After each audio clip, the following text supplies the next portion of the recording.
Ladies and gentlemen, boys and girls, welcome back to the Stink Bug Works. I think God is not very happy with me.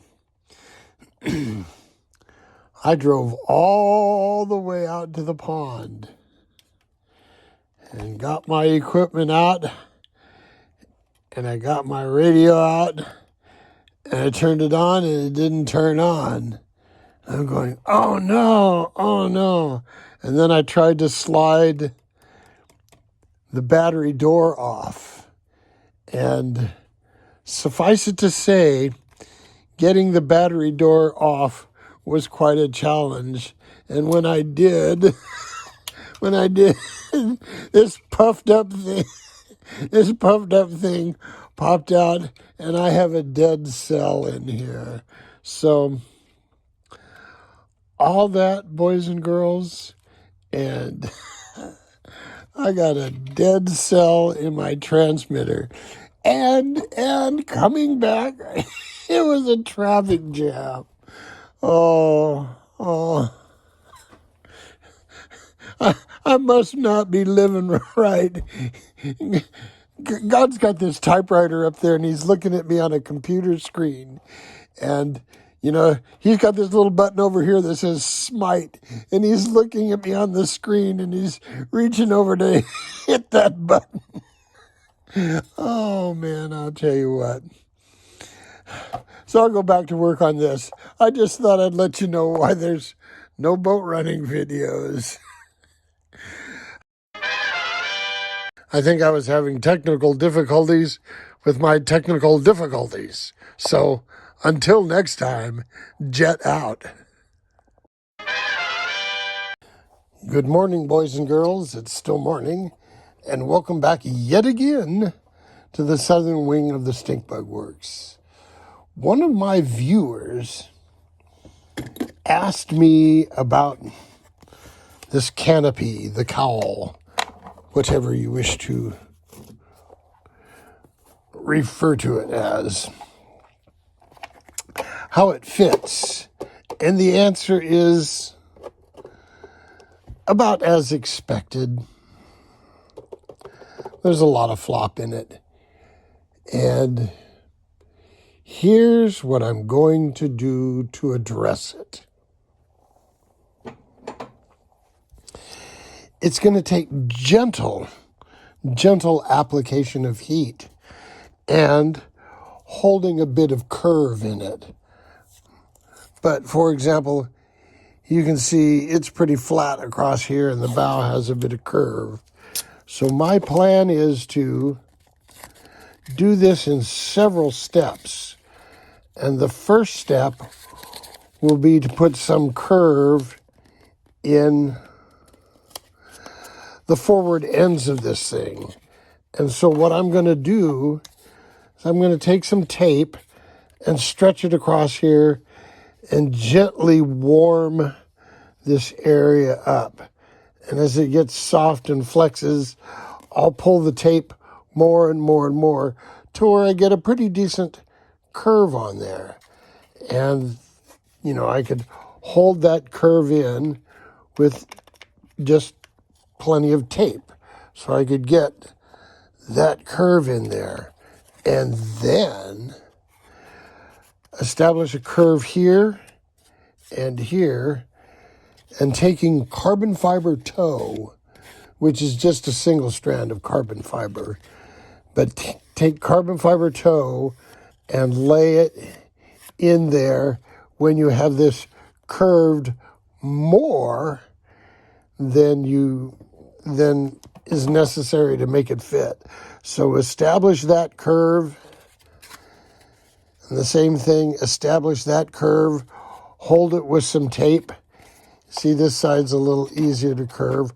Hold it there with some tape, put some carbon fiber tow on there, let the tow cook off. Then do the same thing on these long sides. Take your tape this way, stretch it, add heat where necessary, gently. You don't want to burn a hole. You want to warm it up, gradually stretch it, bend it, and then lay tow in these areas. Once the toe is cooked off, it should fit pretty well.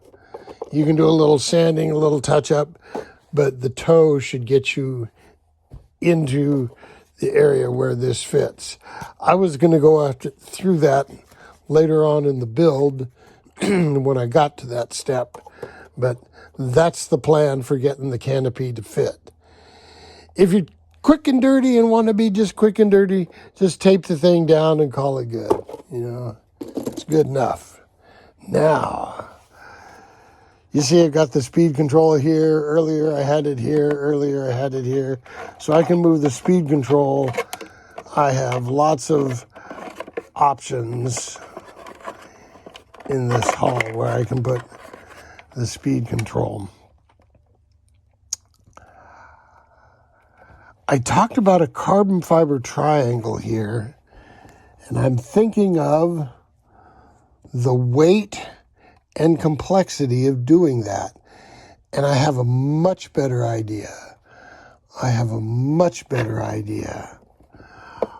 am going to take a micro file and file, let's see, here we are. I'm going to file a notch right there and right there. See that notch? I'm going to go in there with a micro file and I'm going to file. You guys like the sound effects? I do that just for you guys. So anyway, I'll file just a notch there, and then I'll take a piece of G10 that fits in that notch and shape it to where I can epoxy it in this notch, and it may even come through a little bit in here. I'm fine with that. I can epoxy it into this notch, epoxy it up against this shaft, and maybe have a cool little straight section that ends half round, kind of like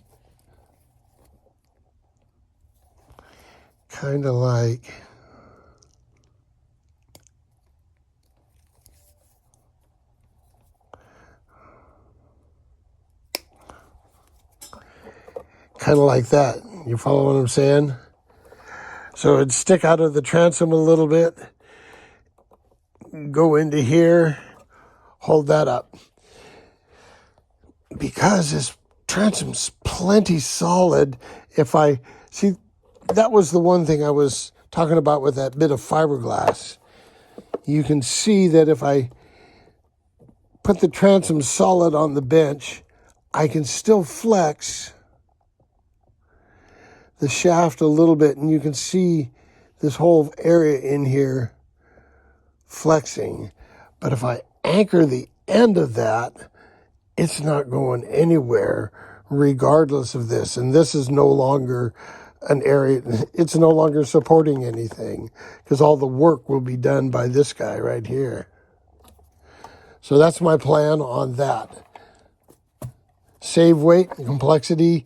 And since this is all fiberglass, I like the idea of fiberglass as opposed to carbon fiber. We'll just keep it fiberglass as much as we can. The only carbon fiber is going to be the toe that you absolutely have to have to make that work.